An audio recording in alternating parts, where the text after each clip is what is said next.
Biggest myth in American politics is that undocumented immigrants cost this country money, that they drain this country of money. Well, it's absolutely not true. They pay billions in taxes every year, and they don't even get to use those benefits. They're literally subsidizing us. Over the last 30 years, undocumented immigrants have created a $14.5 trillion surplus, and that's coming from the Cato Institute, which is a libertarian organization, i.e. right-wing. And what that means is that immigrants are paying far more into our system than they are able to take out of the tax system. Undocumented immigrants, the group that we are led to believe are freeloaders, in 2022 alone, they paid $97 billion into the US tax system. Over $25 billion just in Social Security tax alone.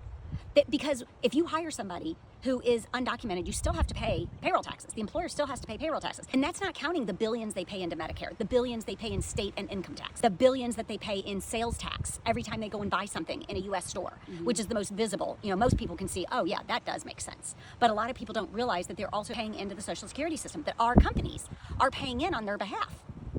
And they can't access any of those benefits. They are not eligible to get Medicare or Medicaid or Social Security. They're not eligible for any of that. They're paying in $97 billion a year that supplements Americans. And we need that money for our Social Security because we know every year they say we're about to run out of money. We need that money. You need to have a whole base of people paying into that system. Because we know anybody making over $197,000 or making over $187,000 doesn't have to pay into it. Now let's talk about what it costs us to deport them.